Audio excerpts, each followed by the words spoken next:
Hello everyone! 大家好！皆さんこんにちは、ひときです。皆さんは幼かった頃の自分に伝えたいことはありますか？やっぱり先に知っておきたかったなっていうことたくさんありますよね。よく映画だと小さい頃の自分に会いに行って未来に起きる事故とかを事前に防ぐなんていうものがたくさんありますよね。この前そういう感じの映画を見た時に、いや僕も昔の僕に伝えたかったことたくさんあるなと思ったんで、今日は5歳の時の自分に動画を作りたいと思います。パラレルワールドってあるかもしれないじゃないですか。だからこの動画がもし違う世界線の僕に届いたら、僕はきっと大成功していると思います。違う世界線の僕たち、この動画を見てください。それではいきます。5歳の僕へ。君は幼稚園で将来の夢を書くときにマグロになりたいって書いただろ？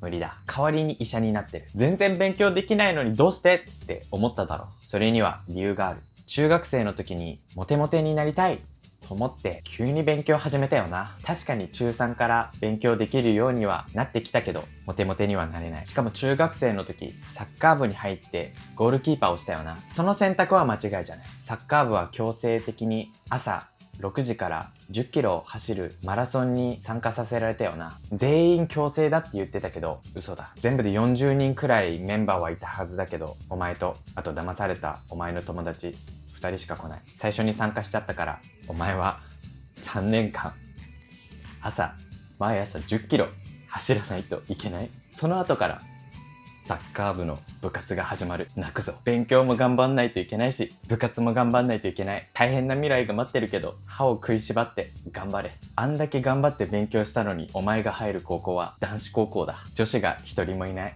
これを聞くとモチベーションが下がるから、本当は言わなかった方が良かったかもしれないけど、残念だな。もしかすると部活で女子に会えるかもしれないと思って、それだけじゃないけど、弓道部に入ったよな。確かに弓道上手くなる。だけど対戦相手もみんな男だ。残念だな。だけどそのおかげで勉強に集中できて、人が悲しむとこは見たくない。そういう理由で医者になるんだけど、大学の医学部に入るとさすがに女子がいる。だからちょっとそれを期待して勉強頑張ったよな。だけど別に大学でモテるというわけではない。でも落ち着いてくれ。日本には人生の中で3回モテモテになる時があるという風に言われてる。まだ1回も来てないけど、まだ人生は長い。これからに期待しよう。ちょっとあんまりにも悪いことばっか言い過ぎたんで、いいことも言うね。まず大学に入ったら台湾に1年間留学行って中国語が話せるようになる。そして帰ってきてから英語も勉強して英語も話せるようになる。あとは一番これが本当に嬉しいことなんだけど、周りには友達は本当に 2,3 人ぐらい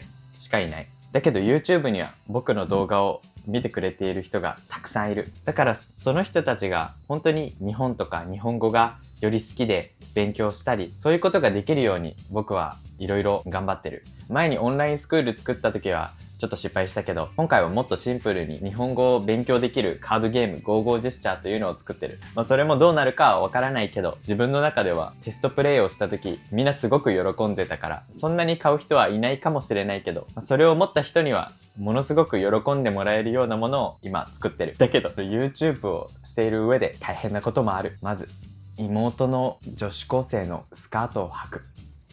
そしてたまたまその動画が人気が出て世界中にばらまかれる。1000万人のインスタフォロワーがいるよくわからないアカウントにシェアされる。他にも恥ずかしいことや大変なことはいろいろあるけど、でも今は医者も YouTube も楽しくワクワクしながら両立することができている。あと一つアドバイスするなら、2人目に付き合った彼女はやめておけ。性格が悪い。パクチー大嫌いだよね。それは治らない。あと20歳になった僕への手紙を書いてくれたよな。あいうえをかきくけこさしすせそ、それだけじゃわからない。もう少し文章にして伝えてくれ。でも一緒に入れてくれたどんぐりは結構好きだった。あと多分まだ発売されてないけど Dirty Japanese という本のセカンドエディションを書くことになる。その本を最初に書いてくれた人の内容を元に書くから大きく変えらんないんだけど、内容はなかなかやばい。18歳以上の人には絶対おすすめできないし、その本を書いたことで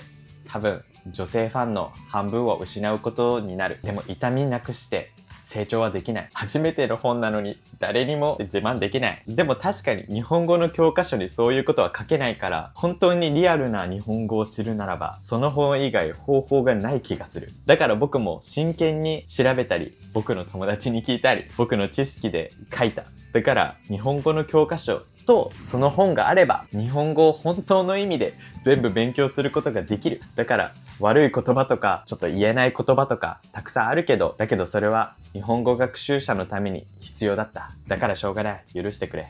あと、爪を噛む癖は直しておけよ。美味しくないからな。アメリカ経由でメキシコに行くときは、アメリカのビザみたいなエスタっていうのもちゃんと取って。じゃないとメキシコに行けないから、行けなかったから。あと、小学校1年生の5月の頃に隣に座っていた女の子。お前の机の下に鼻くそつけてるぞ。だから、早く先生に席替えを提案しろ。最後に、これから地獄みたいに辛い日々もあるけど、天国みたいに最高の日々もたくさんある。フラッと穏やかな人生もいいけど、残念ながら君の人生はジェットコースターだ。いろいろな困難があるけど、それを乗り越えて自分の成長を感じる。だから大丈夫だ。体を大切に、家族を大切に。じゃあ、またね。